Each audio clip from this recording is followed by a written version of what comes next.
YouTube, we're talking college sports here in the Deep South, where college football is king, and on the plains of Auburn, the battle cry is War Eagle. Kennard Vernon Stewart here for the podcast, talking a little bit about Auburn football here on Auburn Football SportsTalk.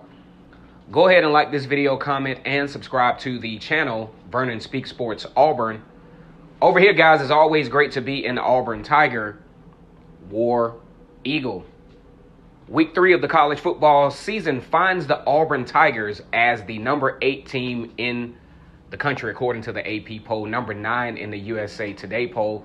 So if you put the two polls together, Auburn is the number 8.5 ranked team in the nation.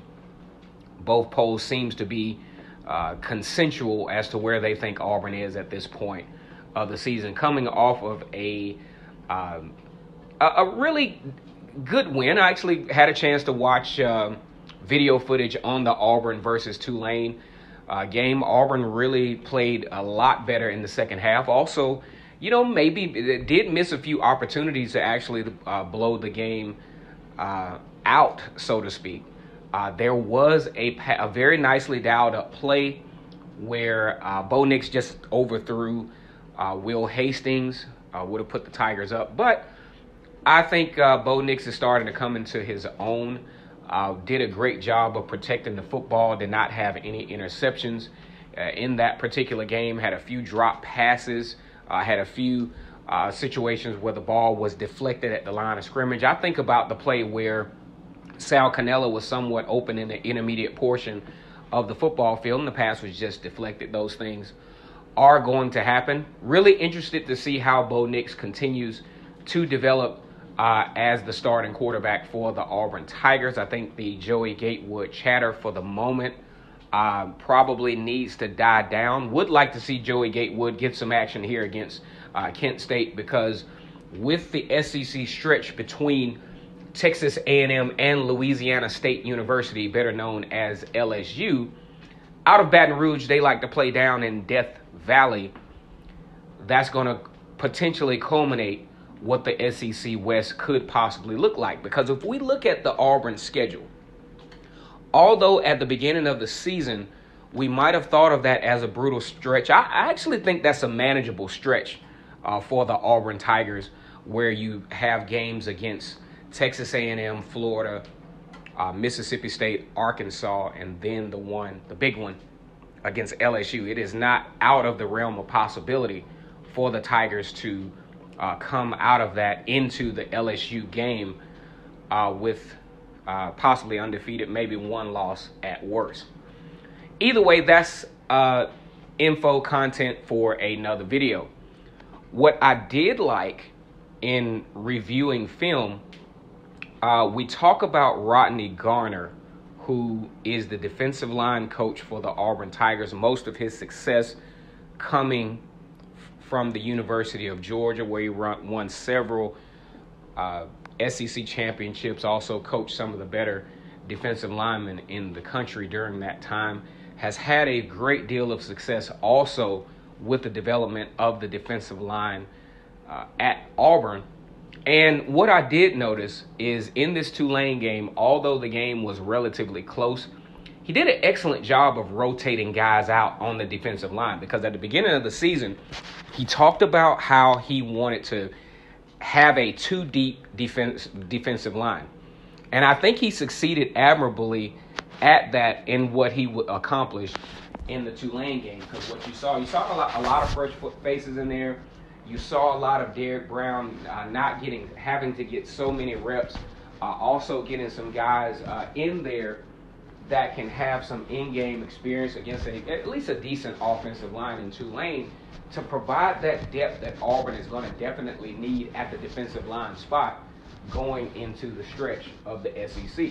You saw Daquan Newkirk, you saw Coinus Miller, you saw Tyrone Truesdale, you even saw Derek Hall, and there was a couple of other guys that got in to be able to provide some depth for the Auburn Tigers. And I think those things are very important, because you want to make sure that in your present moment and in your present opportunities that you're putting guys in position to get that confidence to get that experience, to have some of those big plays early on so that they will be accustomed to being in big game situations down the stretch. And I think Rodney Garner and his staff did an excellent job of doing this. Another thing that I thought was very important is that Auburn is getting a lot better, a lot more sound at defending on third down. I was really impressed with Noah. They tried to pick on Noah a little bit. One thing about Noah Igbenogany, he struggled with this last year. Not a single pass interference penalty all year. And he's been in some similar positions that he was this time last year, but he's more fundamentally sound. You can tell he's a lot more confident. You can tell he's a lot more comfortable at the cornerback position, and it starts to develop himself as what could be a shutdown corner for the Auburn Tigers going into this 2019 season. And he, of course, will be a lot more challenged when you talk about Texas A&M, Florida, Arkansas, Ole Miss, teams like that, LSU. Going to definitely challenge him a little bit more, but it's great to see, even in the Oregon game, was in great position a lot of times to make some key plays. Now, as far as the running game goes, I think Auburn has to recognize the fact that between Caleb Kim, the two offensive guards, Auburn is not going to particularly have a lot of success running between the center and the guard. It just doesn't work. They're lining the nose tackle a lot of times right on top of Caleb Kim. Caleb Kim, of course, has to snap the ball, then has to react. I don't think he's strength-wise in a position to be a dominant center like we've seen in the past for the Auburn Tigers. So what Auburn has to do is what they did in the second half. You have to start running outside. Start running, test the corner a little bit, test the boundary a little bit, because right up the middle is not going to work, at least for now.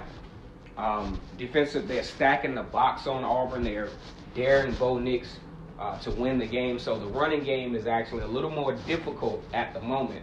And Auburn has to get a little bit more creative and getting some plays outside of the guard on into the tackle. And you saw a lot more success with that in the second half. I think Auburn, the fan base, got a little bit on the impatient side with Auburn's inability to push Tulane around. But at the same time, Tulane was listed as one of the top defensive lines in the country coming into the 2019 season.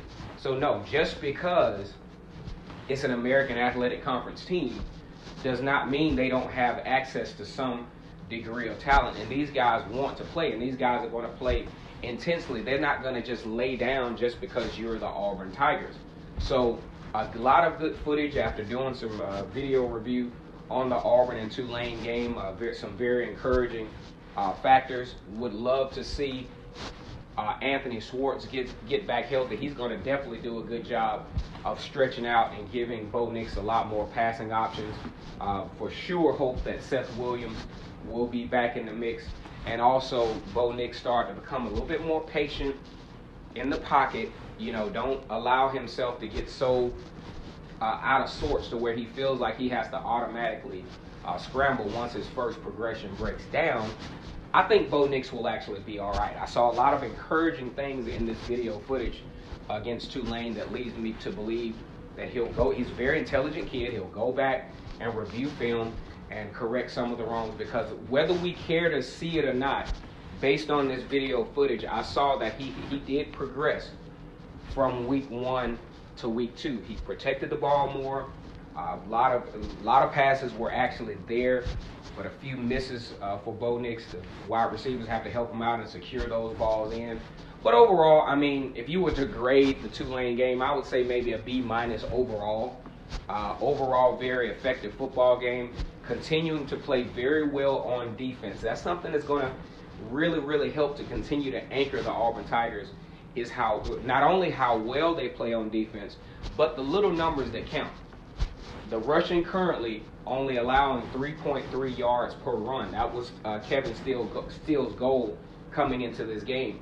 Going into the Texas A&M game, they could actually pull that number down with a stellar performance against Kent State and go into the Texas A&M game possibly 2.9 runs per carry. They're allowing about 5 yards per catch, which is not terrible. It's actually better than last year. So the defense, statistically and from what you see on video footage, is playing a lot more sound than last season. All right, guys, let's go ahead and comment on this video. Like the video, subscribe to Vernon Speak Sports Auburn, where we love to talk about Auburn football. And if you ever get tired of talking about Auburn football, this is not the channel for you. Go ahead and subscribe to the channel. And as always, it's great to be an Auburn Tiger, War Eagle.